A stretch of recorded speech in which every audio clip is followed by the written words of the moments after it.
Eu vou fazer uma breve apresentação do seu currículo e depois eu passo a palavra para você e aí a gente faz o nosso bate-volta. Eu vou te fazer algumas perguntas e você, obviamente, você fique bastante à vontade nas suas respostas. E o time, a turma que estiver assistindo, também pode mandar no chat, que ao final a gente faz aí algumas perguntas se der tempo. Então, apresentando o Marcelo, você dispensa a apresentação, mas a gente precisa seguir o protocolo. O Marcelo Zenkner, ele é Managing Director da FTI, FTI Consulting, né? Em São Paulo, ex-diretor de governança e conformidade da Petrobras, ex-promotor de justiça do Ministério Público do Espírito Santo, ex-secretário de Controle e Transparência do Estado do Espírito Santo, líder do Comitê de Cultura de Integridade da Rede Brasil, do Pacto Global, da Organização das Nações Unidas e professor da Link School of Business, da Faculdade de Direito de Vitória. É também instrutor credenciado do IBGC, doutor pela Universidade Nova de Lisboa e autor da obra Integridade Governamental e Empresarial, dentre outras. Mais uma vez, Marcelo, muito obrigada e passo a palavra para você. Eu que agradeço, Tati, o convite, né? Me senti muito honrado com a lembrança do meu nome. Eu sei que você está iniciando essa série de, vamos chamar aqui de entrevistas, né, com pessoas do mercado, então fiquei muitíssimo honrado pela lembrança do meu nome. Eu admiro profundamente seu trabalho, então estar aqui com você participando de uma live como essa, com um tema tão interessante que vai certamente me fazer sair melhor, isso sempre é muito gratificante, muito engrandecedor. Então, eu que tenho que agradecer principalmente para tratar de um tema que eu considero o tema do momento, que é exatamente a due diligence, que outro dia, inclusive, participando de uma entrevista para uma revista especializada em compliance, me perguntaram qual seria atualmente o elemento mais importante de um programa de integridade. É claro que eu excluí o Tome at the Top, porque essa é a pedra fundamental, o requisito zero para qualquer programa de integridade. Sem o patrocínio, o suporte da alta administração, nenhum programa de integridade sobrevive. Então, excluindo esse, eu disse que seria a due diligence. E aí você me convida para participar de uma live com você, que você vai gravar exatamente sobre esse tema. Uma pessoa tão querida como você, é impossível de recusar. Muito obrigada. Eu fico bastante feliz, mais uma vez, muito honrada pela sua presença aqui na minha primeira. Estou estreando a semana de compliance do ano, a primeira semana do ano.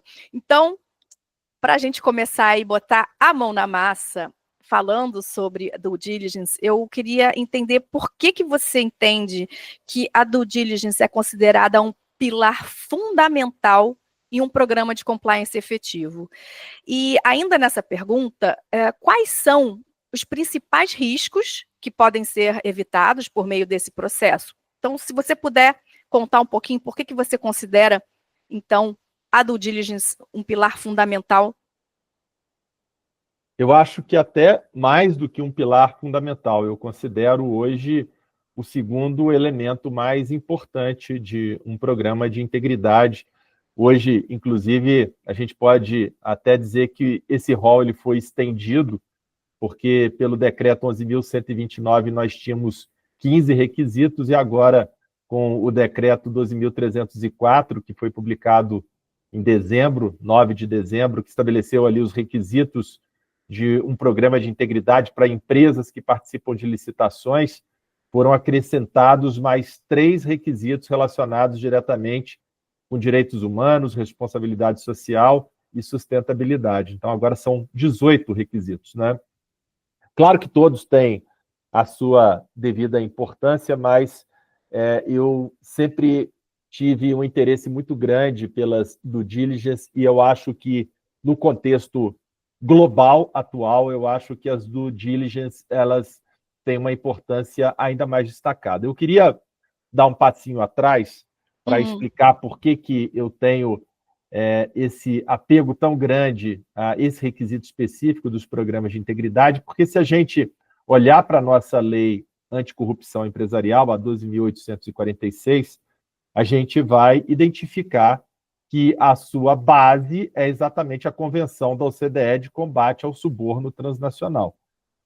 A gente sabe que essa convenção ela veio a partir dos efeitos, dos impactos causados pela FCPA nas empresas americanas. Havia necessidade de se criar um ambiente internacional equânime para que todas as empresas pudessem concorrer no mercado globalizado em pé de igualdade, e por isso que veio a Convenção da OCDE, em 1997, da qual são 46 os países signatários, dentre eles o Brasil, e esses países se comprometeram a implementar nos seus respectivos ordenamentos jurídicos leis que fossem análogas à FCPA norte-americana.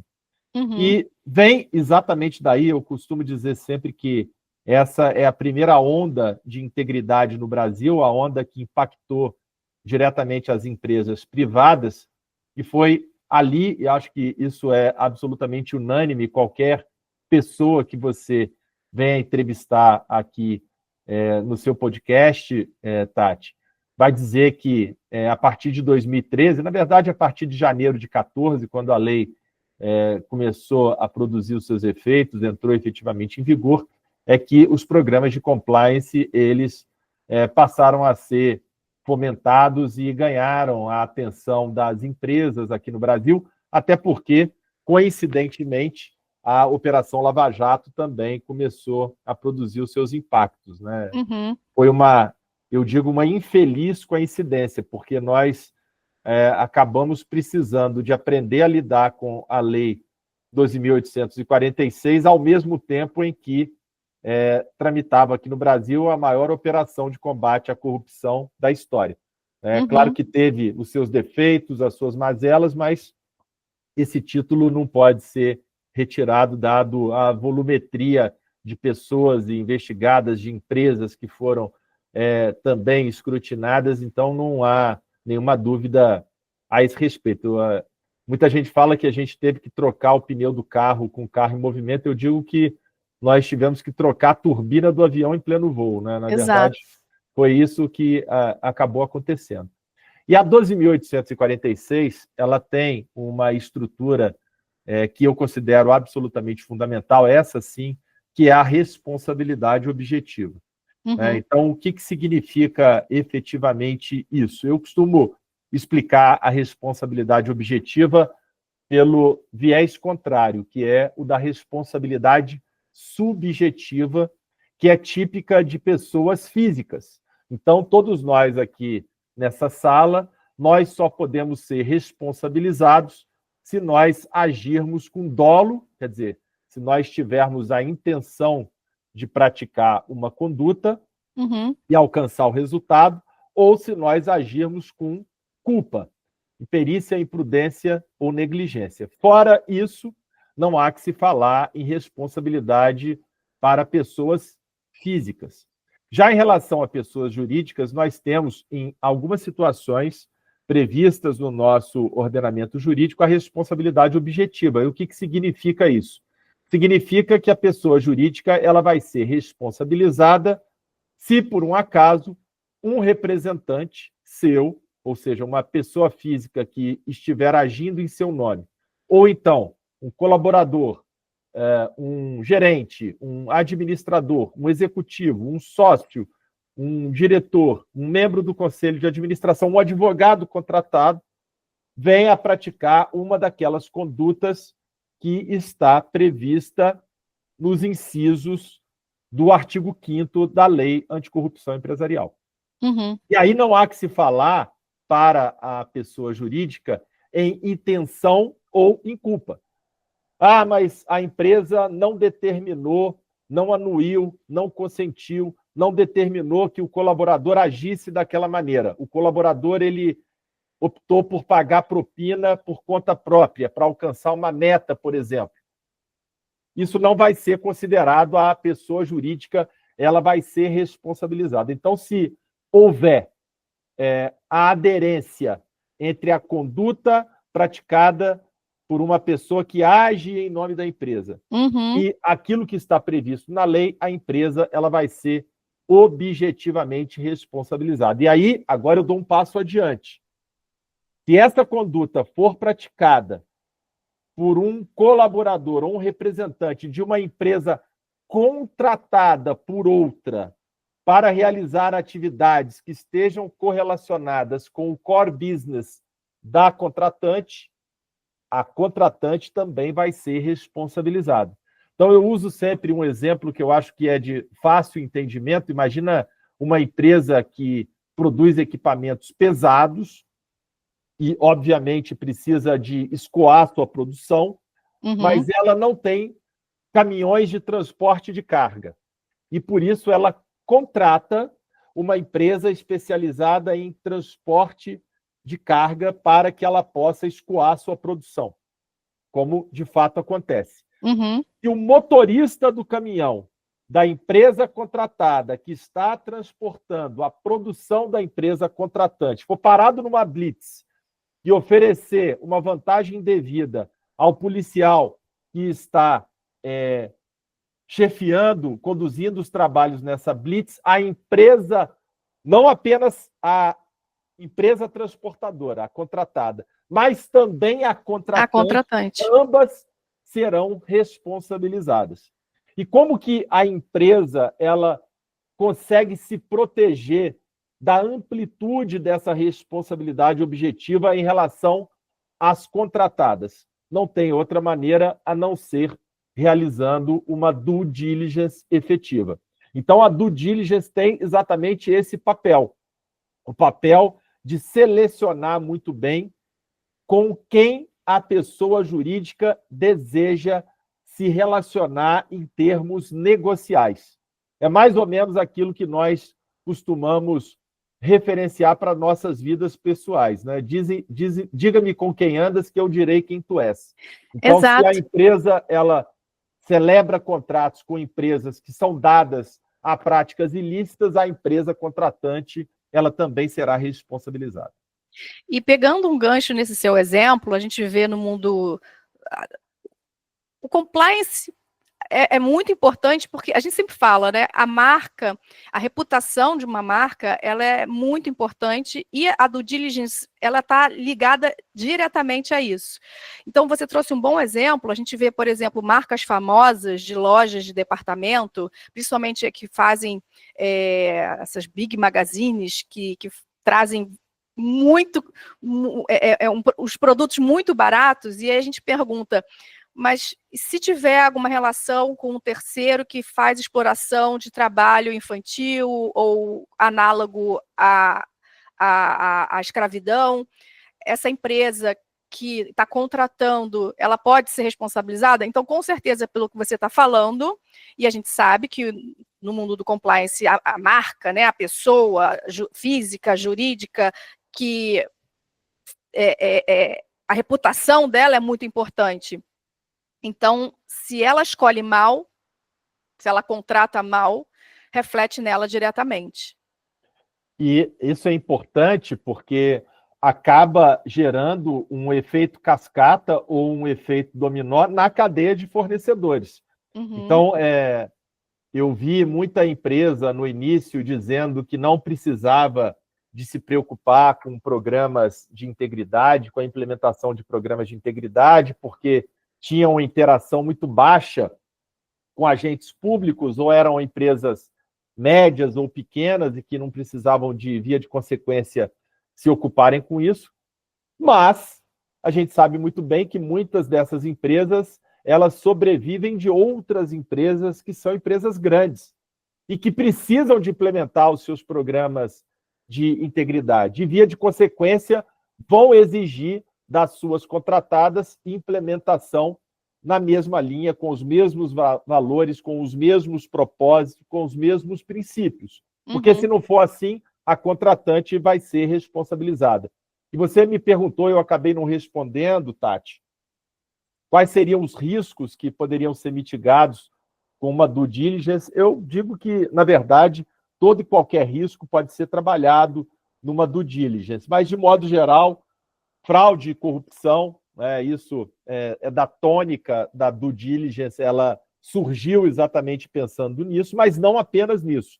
A gente também pode tocar nas questões relacionadas à lavagem de dinheiro, desvios financeiros, problemas relacionados a conflitos de interesses, até nepotismo dentro da empresa, uma empresa que, por um acaso, abrigue ali um político, um parente de um político, uma pessoa exposta politicamente, isso tudo pode ser identificado numa due diligence. E agora, mais recentemente, a gente vai falar disso ao longo da live também, as questões relacionadas aos impactos socioambientais. Isso hoje é uma nova vertente aí da due diligence. Exato.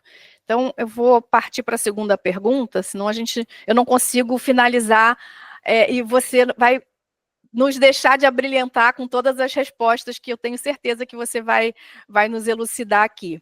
Então, a minha segunda pergunta seria o seguinte, para uma empresa que nunca se valeu desse procedimento em suas operações e deseja aprimorar seu processo interno, por onde começar? Quais são os passos essenciais para estruturar uma due diligence robusta e eficaz? Essa pergunta é muito boa, porque aqui, principalmente na minha consultoria, eu às vezes atendo algumas empresas que chegam com essa demanda. A gente queria estruturar aqui uma base administrativa para que a gente possa realizar due diligence. E a primeira pergunta que eu faço é sempre a mesma. Mas que tipo de due diligence que você deseja realizar? Porque a gente tem um leque enorme de possibilidades e de variedades em torno da due diligence. E a gente precisa de saber qual é o objetivo central da empresa, porque a gente pode realizar due diligence comercial, financeira, regulatória, de políticas ESG e etc. Então, a primeira coisa é você identificar e delinear muito bem quais são os objetivos que você pretende alcançar com essa due diligence. E aí, uma série de providências, elas vão ser realizadas. A gente, é claro, tem uma trilha que a gente segue dependendo da due diligence que a gente pretende realizar em favor da empresa que pretende alcançar os seus objetivos.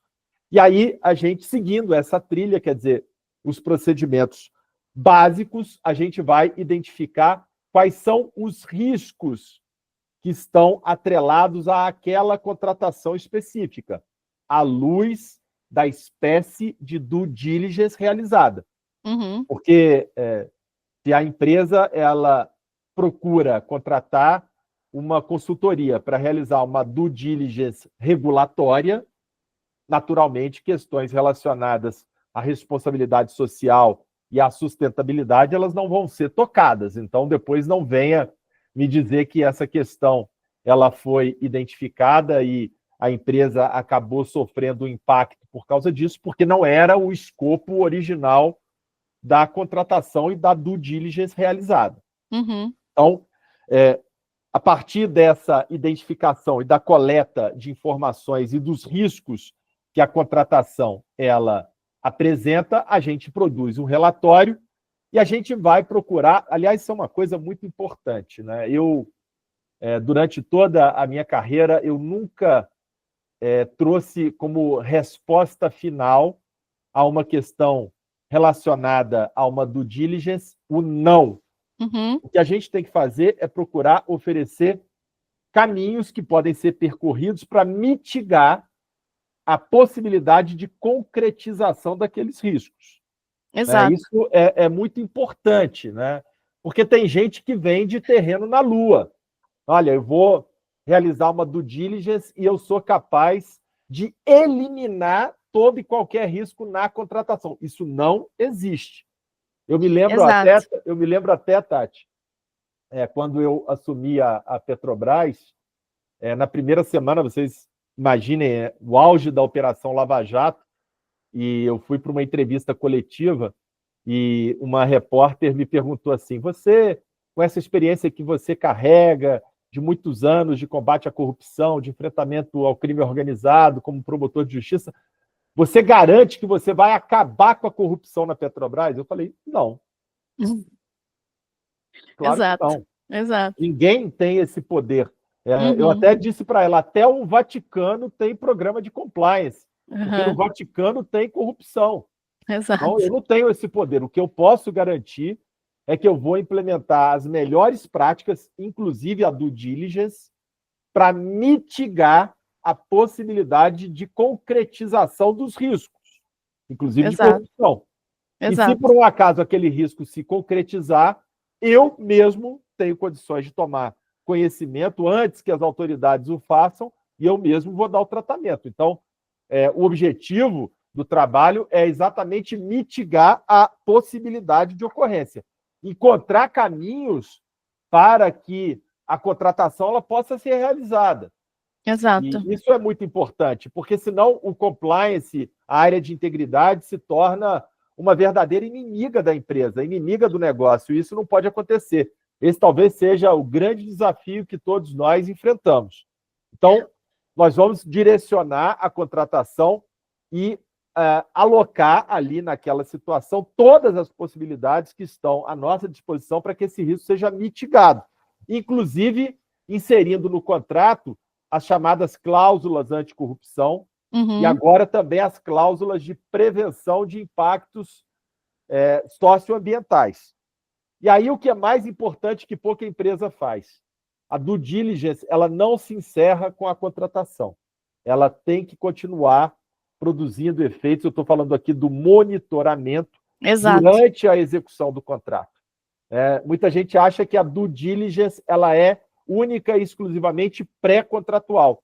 Isso não é verdade. A due diligence ela tem que continuar durante a execução do contrato até a finalização, porque muitas e muitas vezes as fraudes elas se dão na execução do contrato. Sim. Isso é importante, seja muito bem trabalhado pela área responsável, que vai ficar responsável, inclusive, pela implementação de uma due diligence que seja efetiva.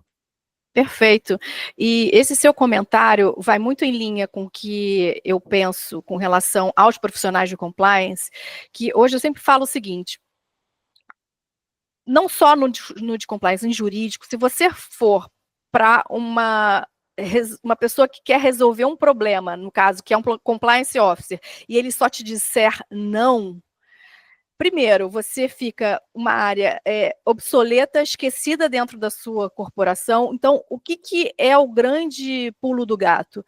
É você trazer, de fato, os riscos que o business pode vir a correr, mitigação de tais riscos e a decisão, que eu sempre falo, a decisão de correr o risco ou não, ou ter um risco mais alto ou mais baixo, não cabe ao compliance officer.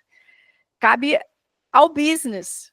Né? Sempre colocavam digamos, essa obrigação, e eu falo, não, nós temos que apontar os riscos, nós temos que mostrar quais são as consequências, e falar, se o business, óbvio, não vai fazer nada que seja contra a lei, não é isso. Isso aí é inegociável, o que é contra a lei é contra a lei. E, agora, aquilo que existe um risco, o risco é baixo, o risco a gente pode correr um pouco mais. Não cabe ao compliance officer. Isso aí cabe ao business. Então, e riscos nós corremos todos os dias, em todos os minutos da nossa vida. Quando você sai de casa, você já começa a correr risco. Né? O que a gente faz na nossa vida, eu falo sempre isso, é o que a gente também tem que fazer na nossa empresa. A gente mitiga os riscos para evitar que algo desagradável, algo indesejável aconteça na nossa vida. E a gente também tem que fazer isso dentro da empresa. Imagine se a gente falasse não o tempo todo para nós mesmos. Nós não sairíamos de casa. O que é pior, ainda dentro de casa nós estamos correndo risco. Então, na verdade, o maior risco que a gente enfrenta é não correr risco nenhum. A gente tem que ter o apetite ao risco, mas nós temos que lidar com os riscos de maneira controlada. Esse é o nosso papel, porque dizer não, isso é muito fácil. É você lavar as mãos, engessar a empresa e não permitir que a empresa ela possa, com criatividade, com inovação, ela avançar, se desenvolver e se tornar cada vez maior. Eu sempre falo isso. Eu sou tanto que eu sou muito parceira do business, sempre fui muito parceira do business em todas as instituições que eu passei, e eu vejo mesmo que a gente, no final do dia, quem paga as nossas contas é o business, então a gente tem que fazer com que ele prospere de uma maneira correta, né? Então, essa visão de que o compliance officer tem que ser o durão, ele tem que ser o que diz não a tudo e o temido por todos, eu sou totalmente contra. Pelo contrário, eu era parceira do negócio, eu fazia questão que as pessoas me chamassem para as reuniões e fizesse parte das decisões da empresa. E esse, para mim, é o papel do compliance, né, hoje em dia, né? É andar junto com o negócio, é aconselhar, em vez de remediar, né? E para a gente não perder aqui o fio da meada, vou voltar aqui para as perguntas, Marcelo. A minha terceira pergunta para você com relação ao grande desafio, né, com relação à due diligence de terceiros. A due diligence, ela é um dos maiores desafios para as empresas. Quais critérios e melhores práticas devem ser adotados para avaliar, por exemplo, fornecedores, parceiros e prestadores de serviço?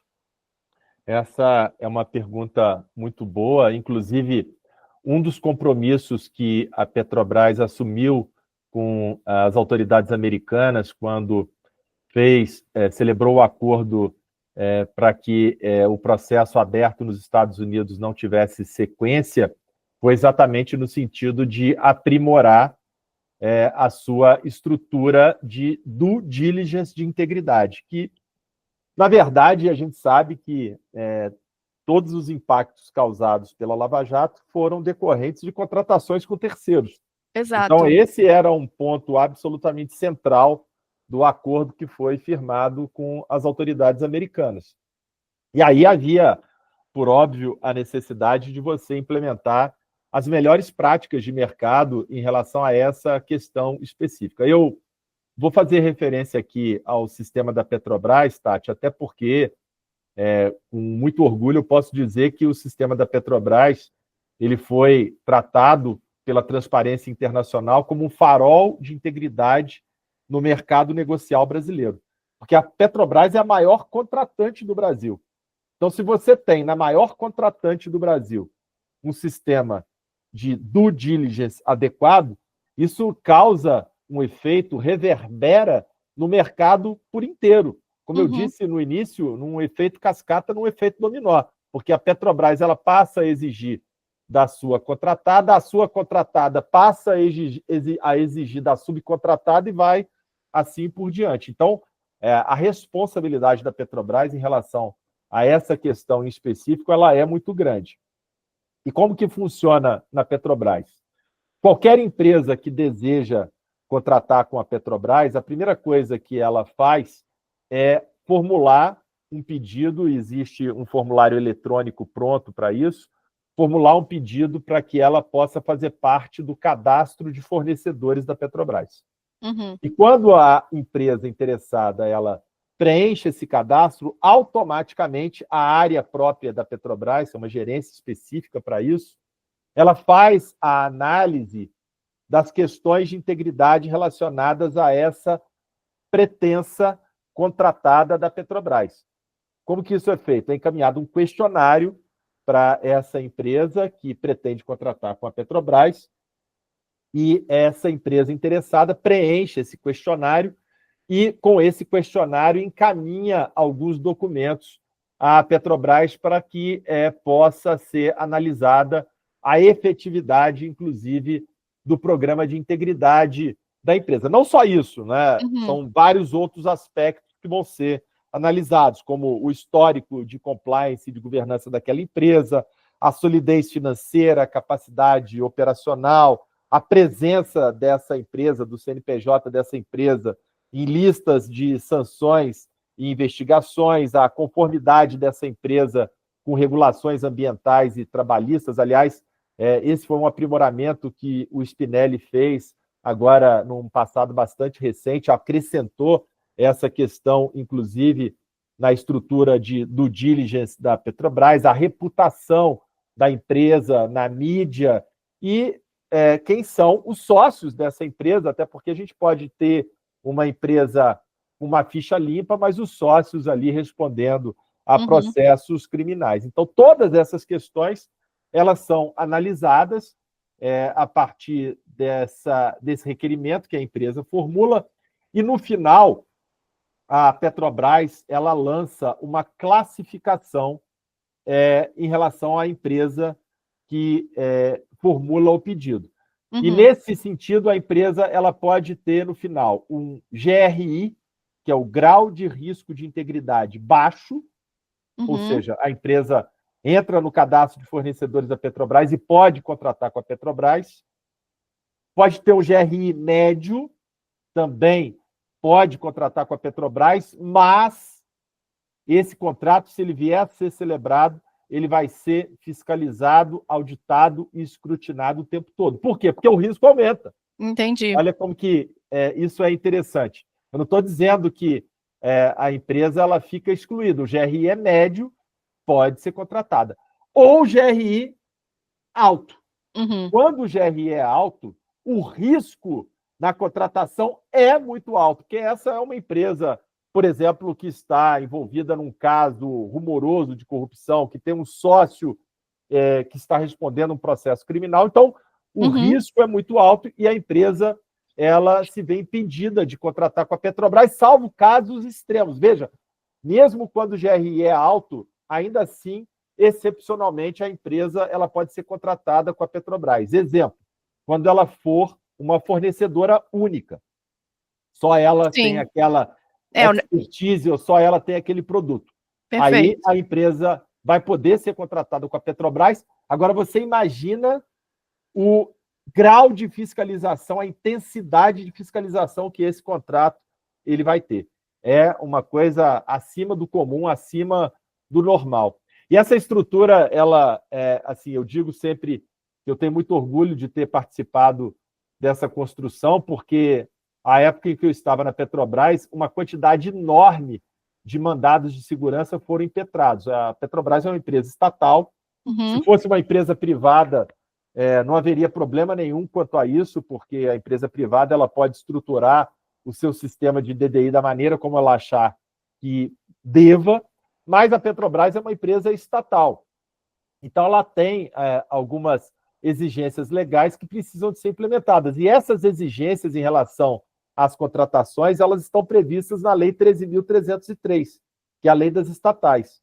E havia uma discussão muito grande naquela época se os regramentos que estão previstos na lei das estatais são aqueles e tão somente aqueles, ou se a Petrobras poderia implementar outros com um nível de exigência maior. E eu sempre defendi que a Petrobras podia ir além. O que está previsto na 13.303, na minha opinião, no meu pensamento, é o núcleo mínimo que precisa de ser observado. Tanto isso é verdade que várias empresas que tiveram ali o GRI classificado como alto em seu desfavor, impetraram o mandado de segurança e, à época, houve a necessidade de ser feita uma defesa muito contundente do sistema da Petrobras e hoje a gente tem uma jurisprudência absolutamente consolidada nos tribunais regionais, no Tribunal Regional Federal aqui no Brasil e no STJ, sacramentando que o sistema de due diligence da Petrobras é absolutamente regular e legal. Que bacana isso. E você me remeteu aí a um exemplo que eu trabalhei numa indústria farmacêutica que tinha uma due diligence de terceiros que fazia exatamente esse rating que a gente chamava, né? A escala, o red flag, enfim, cada um tem um nome. E algumas empresas, por exemplo, alguns distribuidores dessa indústria farmacêutica tinham alguns sócios envolvidos aí com licitações, e tem, às vezes, uma punição no meio da licitação. Não quer dizer que ele tenha cometido nenhum crime contra a licitação, mas a gente sabe que, por exemplo, em licitações que envolvem produtos médicos, né, para o Estado, se faltar o produto, né, por algum motivo enfim, deu greve na Índia, e aí o produto, o insumo não chegou, e aí o medicamento não é entregue para o Estado, isso dá um problema tremendo. Então, não quer dizer necessariamente que o sócio dessa distribuidora ele seja um criminoso, mas ele foi ali condenado porque não entregou o produto e, portanto, não entregando o produto, ele passou por um procedimento, um processo e tem lá uma ficha suja. E aí você falando isso, me remeteu a esse exemplo e muita gente não entendia por que a indústria aceitava trabalhar com o fulano de tal, que era a indústria X, mesmo sabendo que seu sócio ele era condenado num processo tal, tal, tal. Então, você falando, né, foi muito bom você explicar. Às vezes ele é o único fornecedor, então você tem uma justificativa. Às vezes não houve nem o trânsito em julgado com relação a um processo, e aí cabe ao business monitorar e fazer esse acompanhamento. Então, isso que você está falando é muito bom para mostrar que não só em outras empresas, mas a própria Petrobras tinha aí um entendimento bem robusto com relação a isso e fez jurisprudência, como você falou. Muito Ainda bom. tem. Eu me lembro, só para ilustrar, um dos casos que eu tive que enfrentar era uma contratação da Petrobras para fornecer alimentação para as plataformas de petróleo. Uhum. E a empresa que ofereceu o valor mais baixo, que já estava há muito tempo no cadastro de fornecedores, não uma nova pela sistemática mais moderna, foi exatamente aquela empresa que estava envolvida na máfia da merenda escolar aqui em São Paulo. Olha! E ela ofereceu o menor preço. E ela foi vetada exatamente porque teve GRI alto. Né? E a empresa foi à justiça e disse, olha, a Petrobras não está querendo contratar a empresa que está oferecendo o menor preço.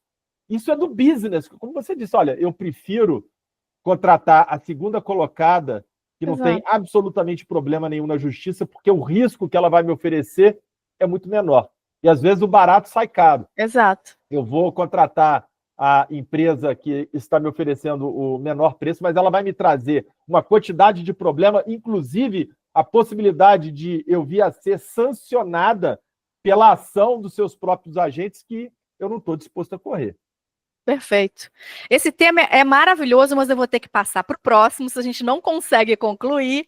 Então, a minha quarta pergunta se refere a ESG. Com o crescimento das preocupações em torno das políticas de ESG, ambiental, social e governança, environment, social and governance, como as due diligence têm evoluído no tratamento desse tema em específico? Essa é a primeira pergunta. Há alguma nova exigência regulatória que tornará due diligence ainda mais importante? Eu acho que essa pergunta ela só confirma o que eu disse no início em relação à importância da due diligence no contexto global atual.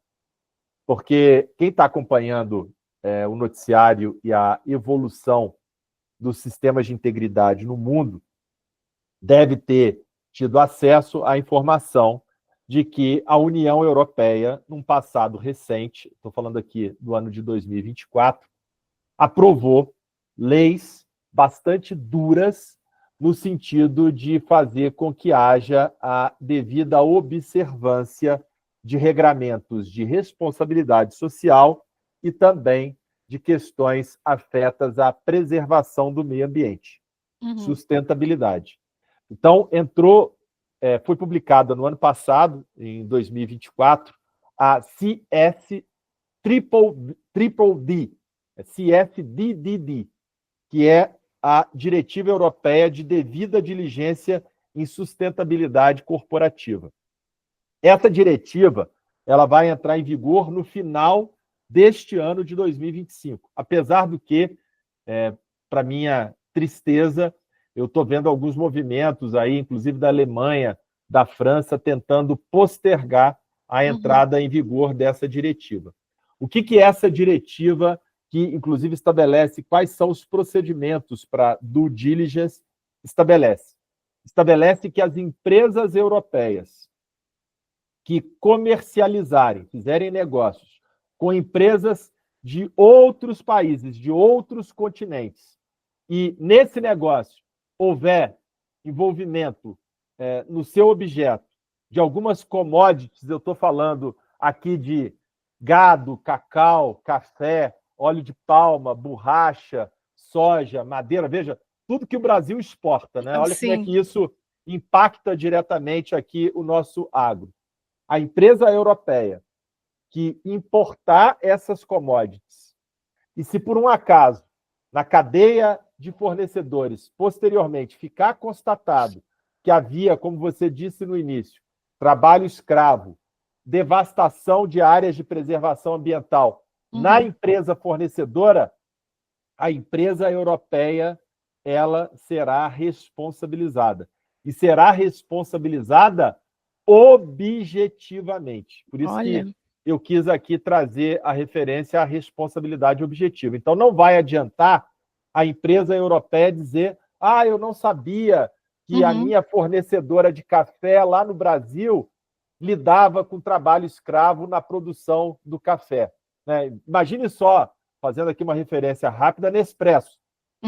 A gente consome aqui as nossas cápsulas de café, acho que todo mundo gosta muito de tomar o café em cápsula. Esse café que a gente toma da Nespresso é praticamente aí café produzido no Brasil.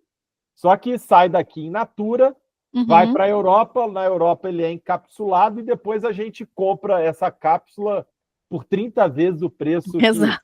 a gente vendeu o café. Mas aquele café que a gente está tomando ali, a maioria é café brasileiro. Brasil. E aqui, fazendo até referência ao Espírito Santo, 80% da produção de café do Espírito Santo é exportada para a Europa.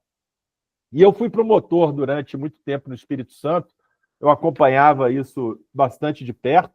Em muitos locais, no interior do Espírito Santo, a gente tem ali situações onde há uma violação expressa às normas trabalhistas, ao meio ambiente de trabalho, e as pessoas, os trabalhadores, são colocados em condições análogas à escravidão. São galpões ali durante o período da panha do café, que estão em condições absolutamente precárias. Então, os trabalhadores eles vão só nesse período da apanha do café, ficam nesses galpões em condições insalubres, depois eles voltam para suas respectivas casas. Então, veja, se a empresa europeia que importa esse café, ficar depois demonstrado que isso aconteceu aqui na sua cadeia de fornecedores, a empresa europeia ela vai ser responsabilizada. E veja, as sanções Objetivamente. Elas não são objetivamente, as sanções são muito pesadas. 4% do faturamento bruto anual da empresa, imagine só. Todo produto que tiver sido importado vai ser apreendido e incinerado. A empresa vai ficar impedida de importar durante um determinado lapso temporal e fora a repercussão reputacional. Qual empresa europeia que vai estar disposta a correr esse risco? Nenhuma. Isso já está acontecendo. A FTI, que é a empresa da qual sou diretor aqui em São Paulo agora, ela tem vários escritórios espalhados na Europa. E o que está acontecendo? As empresas europeias estão procurando a FTI já na Europa para que a FTI aqui no Brasil faça a due diligence nas empresas exportadoras para as empresas europeias, porque as empresas europeias querem ter a segurança de que elas não vão ser responsabilizadas no futuro à luz dessa nova legislação que vai entrar em vigor. Então, vejam, a gente está falando aqui de uma legislação que impacta as empresas europeias, mas que vai trazer uma repercussão direta no negócio no Brasil. E a gente está falando aqui do nosso agro, que é a grande força motriz das exportações brasileiras. Olha como que isso é importante para nós. Né? E eu vejo sempre essas questões como uma janela de oportunidades. Fosse eu governante aqui no Brasil, eu estaria fomentando a implementação das boas práticas aqui no Brasil para atender a regulação europeia, porque quando entrar em vigor essa nova diretiva, o que vai acontecer, gente? Muitos países e muitas empresas não vão ter como atender essas exigências. E aí o que vai acontecer com o mercado? Ele vai afunilar. E quando a gente tem uma diminuição das opções, o que as empresas que estão em boas condições vão poder fazer? Aumentar o preço. Pois é. Então, assim, eu fico triste quando eu vejo que o Brasil ao invés de aproveitar essa oportunidade, segue o caminho diametralmente oposto. Não sei se vocês sabem, mas o Brasil fez uma representação na OMC, Organização Mundial do Comércio, contra essa diretiva, porque essa diretiva impactaria na soberania nacional. Agora, vejam, se o Brasil está tomando medida contra essa diretiva, a contrário senso, o que está dizendo? Olha, aqui no Brasil a gente é leniente com o trabalho escravo. Exato. A gente viola o meio ambiente e a gente quer continuar fazendo isso assim pois mesmo. Né? É o recado. Eu vejo isso com uma tristeza muito grande, porque, na verdade, poderia ser uma grande janela de oportunidades para a nossa economia ela acelerar e ganhar tração. Verdade, Marcelo. Tá aí um outro tema que daria para fazer uma outra live sobre o assunto, mas para a gente continuar e para eu não deixar também, tem uma pergunta. Você me permite só acrescentar uma coisa que eu acho muito importante em relação a isso. Claro. A gente até também está falando de tecnologia, e a gente já tem, inclusive, tecnologia de rastreamento de produtos. Tem uma empresa americana que ela produz pescado, né? Inclusive, o pescado que ela produz é um peixe que tem uma atração muito grande no mercado americano, mas essa empresa ela é uma empresa profundamente preocupada com as questões éticas e regulatórias. Então, ela só pesca no período permitido, só na área em que o peixe pode efetivamente ser pescado, porque ele é um peixe ameaçado de extinção. Então, você veja bem, como que ela, no mercado, ela pode colocar o produto dela em condições de competir com outras empresas que não têm essa preocupação. E ela desenvolveu uma tecnologia onde ela coloca um chip no peixe e o consumidor, com o celular, ele consegue passar um scanner que vai informar para ele, consumidor, quando que o peixe foi pescado, em que área, quanto tempo que demorou o transporte desde que ele foi pescado, quais foram as empresas que cuidaram do transporte, exatamente para ela poder justificar que o preço dela é maior porque ela cumpre as questões éticas e regulatórias. Perfeito, e ali vem provavelmente a temperatura do frigorífico, temperatura do transporte. Isso Perfeito. Pode ser feito com qualquer produto, né? Madeira, carne, e vai por aí afora. O medicamento tem isso, tá? Tem alguns medicamentos, eu estou falando porque eu já fui da indústria farmacêutica, eu sei.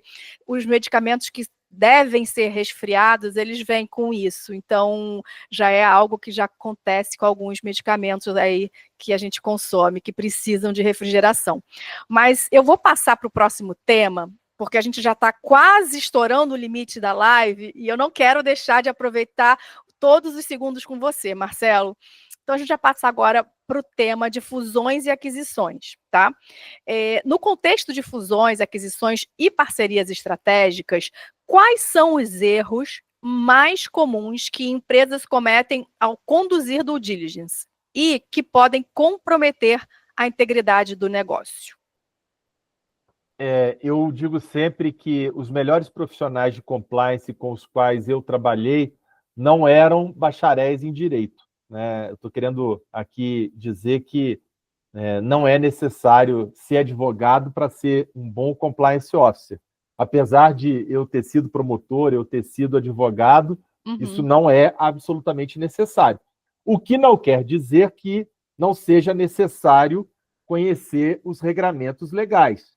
Correto. E eu, muitas e muitas vezes, me deparei com excepcionais profissionais de compliance que não eram bacharéis em direito e que sabiam da lei melhor do que os profissionais de direito. E tem um dispositivo na Lei 12.846, Tati, que eu digo sempre que ele é sempre deixado de lado, que é o artigo 4º.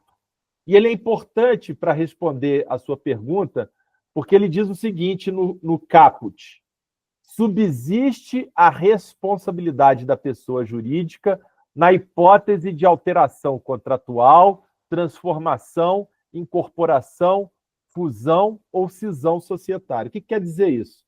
Quer dizer que uma empresa, se ela incorpora uma outra, e antes da incorporação, aquela empresa incorporada havia incorrido num ato lesivo da lei anticorrupção, a empresa que incorpora, ela vai assumir a responsabilidade por aquele ato que foi praticado anteriormente. Uhum. Claro, não são todas as sanções que vão ser aplicadas. Depois eu recomendo que vocês façam uma leitura aí no parágrafo 1º e no parágrafo 2º desses artigos. Mas por que esse dispositivo ele é importante? Ele é importante para mostrar, para justificar que antes de um processo de M&A ser realizado, isso é muito importante para a tomada da decisão de caráter negocial, a due diligence precisa de ser realizada. Uhum. Para quê? Para que a gente possa produzir um relatório e mostrar para os tomadores de decisão, lá o board, a diretoria executiva, o conselho de administração, olha, essa empresa que vocês estão pretendendo, a lei é a 12.846 de 2013, Lucas, artigo 4º. Essa empresa que vocês estão pretendendo adquirir, estão pretendendo incorporar, ela tem vários problemas que ainda não foram identificados pelas autoridades, mas que podem comprometer o negócio. Isso vai ser importante, inclusive, se for o caso, e veja, Tati, voltando aqui àquilo que nós dissemos antes, não é para dizer não, é para você assumir o risco dentro do seu tamanho real. Exato. Então, olha, eu estou disposto ainda assim a seguir adiante no negócio, mas a possibilidade de sanção a ser aplicada, isso pode impactar no evaluation. Uhum. Então, você não vai pagar lá mais aquele valor que havia sido alinhado. Nós vamos abater do valor da avaliação do negócio aqui a sanção que pode vir a ser aplicada. Então, aí você mitiga o risco. Quer dizer, eu estou disposto a assumir o risco do negócio, mas se por um acaso essa questão que foi identificada na due diligence, ela vier a ser objeto de um processo no futuro e vier a empresa a ser impactada com uma sanção, eu já vou ter esse abatimento no preço do negócio. Então, veja o quanto que a due diligence é importante na formalização de um negócio e o quanto que isso é importante para que possa ser feita a devida avaliação no momento da celebração de um contrato. Perfeito. Perfeito, Marcelo. Antes de eu passar para a última pergunta, tem até uma pergunta também no chat, eu também vou reproduzir, mas antes de reproduzir essa última pergunta, eu queria falar rapidamente de um desafio que eu fiz ontem e eu preciso que vocês anotem com muita atenção, que hoje eu vou falar a segunda frase do desafio que eu falei ontem. Então, explicando novamente para quem estava ontem e só entrou hoje, vou explicar o que é isso. Essa semana, eu iniciei a semana de compliance com 4 convidados e a cada dia, de segunda a quinta, eu estou falando uma palavra diferente para formar uma frase na quinta-feira. Quem adivinhar não, quem acertar, os 10 primeiros que acertarem essa frase, de acordo com as palavras que eu for soltando durante as lives, vão ganhar um bônus muito especial que eu vou dizer só na quinta-feira, na live de quinta. Então, quem anotou a palavra de ontem foi compliance e hoje a palavra é a chave. Então, fiquem com isso guardadinho aí. Eu dei uma cola já para quem não compareceu ontem, mas está aqui hoje. Então, a palavra de hoje é a chave. Então, voltando para a gente finalizar e não extrapolar muito nesse horário, porque a gente começou 5 minutos depois, então vamos avançar só mais 5 minutos. A última pergunta para você, Marcelo, é com relação à tecnologia. Embora a gente tenha um tema reservado para um dia inteiro, que vai ser na quinta-feira, para falar só sobre tecnologia, eu queria focar com você agora com relação a ferramentas de tecnologia voltadas para due diligence, tá? Então, a minha pergunta é, com os avanços tecnológicos e o uso de inteligência artificial, como você enxerga o futuro das due diligence? As novas ferramentas tecnológicas são suficientes para substituir a análise humana e a experiência na identificação de riscos? Qual a sua opinião? Vou responder bem rápido para dar tempo aqui da audiência que está prestigiando aqui a live com a presença, ela poder participar. A gente já está utilizando inteligência artificial aqui no nosso trabalho no dia a dia, porque a tecnologia que a gente usa aqui na FTI, ela é a mesma tecnologia que a FTI usa no mundo inteiro. Então, o trabalho que a gente faz aqui no Brasil é feito com as mesmas ferramentas tecnológicas que a FTI usa nos Estados Unidos, na Europa, na Ásia e etc. Então, isso já faz parte do nosso dia a dia, inclusive em relação à própria due diligence. Mas eu tenho dito sempre que a inteligência artificial ela é um apoio e não uma substituição do trabalho que o ser humano ele realiza. Isso, em hipótese nenhuma, vai acontecer. Eu, inclusive, participei de um evento relacionado às boas práticas médicas e havia lá um questionamento muito parecido com esse, sabe, Tati? Uhum. E a inteligência artificial poderia, por exemplo, substituir um diagnóstico médico. E a resposta que eu dei, eu acho que ela cabe muito bem aqui. Imagina que você precisa de passar por uma tomografia, né? E é claro que a inteligência artificial aí ela é muito bem-vinda, porque à medida em que o exame ele vai ser realizado, vão aparecer ali alguns pontos que a inteligência artificial ela já pode identificar antecipadamente para facilitar o trabalho do médico. Então, eu não entendo absolutamente nada de medicina, né? Mas apareceram ali alguns pontos na tomografia, a inteligência artificial ela consegue fazer aquela leitura e passar esse diagnóstico para o médico, que vai validar esse trabalho que a inteligência artificial realiza. Então, não existe a possibilidade de haver a substituição do fator humano pela inteligência artificial. E sim, na verdade, o que a inteligência artificial vai fazer vai ser facilitar esse trabalho. Até porque existem alguns elementos que exigem a ação humana. Complexidade regulatória e interpretação contextual. Isso só o ser humano consegue fazer. A inteligência artificial não é capaz de oferecer esse resultado. Falsos positivos e limitações na análise preditiva. Isso também é típico da inteligência artificial. Às vezes vai aparecer, isso vale até para a tomografia, aparece um ponto lá que, na verdade, não é absolutamente nada significativo ao olhar humano. E aí é um falso positivo que nós, técnicos, profissionais, nós conseguimos identificar e eliminar.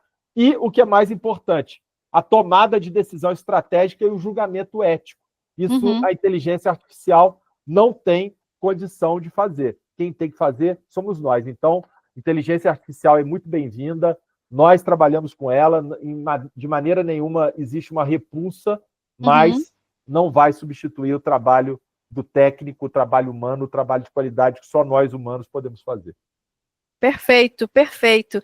E a gente tem aqui 2 minutinhos. O Caio Fernandes, ele fez a seguinte colocação: durante alguns processos de due diligence, são questionados para as empresas a existência de ferramentas de mitigação de riscos, como canais de denúncia e até a própria existência de equipes de compliance.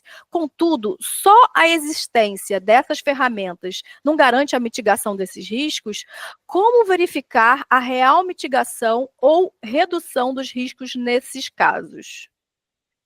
Na verdade, o objetivo central de um sistema de integridade como um todo é exatamente você prevenir a ocorrência de ilícitos. Não são apenas esses elementos que foram enumerados pelo Caio, não é? Caio Fernandes. Pela pergunta, Caio. Mas outros também. Quando a gente fala, por exemplo, em treinamento é uma forma de você mitigar riscos. À medida em que você tem a sua força de trabalho bem treinada, conhecendo bem os regramentos internos da empresa, incorporando valores que estão tratados nos códigos de conduta ética, você está mitigando a possibilidade de riscos serem materializados.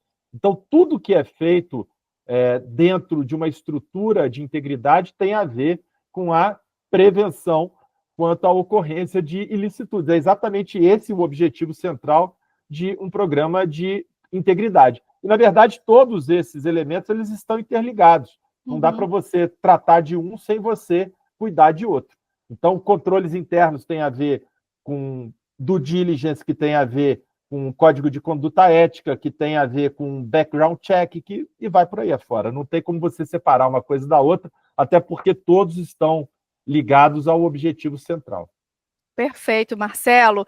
Eu, mais uma vez, te agradeço. Você é brilhante, eu te acompanho há muito tempo, eu sou fã. Então, eu já te falei, eu tenho um exemplo que eu uso até hoje, de uma palestra que eu assisti sua, que é daqueles profissionais, né, que são os vermelhos, que são aqueles que já são fraudulentos, né, tem o amarelo que vai de acordo com o vermelho. Então, assim, eu sempre uso essa cola e eu falo, olha, eu aprendi isso numa palestra que você deu há muitos anos aqui no Rio de Janeiro.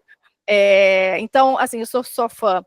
Muito obrigada. Queria agradecer também a vocês que ficaram aqui até essa hora. Eu ultrapassei um pouquinho, 6 minutinhos, mas é muito bom a gente ouvir de pessoa brilhante, assim como é o Marcelo. Então, eu estou muito feliz aqui com a presença de todos. E espero vocês amanhã, às 19 horas, com a Patrícia Godoy.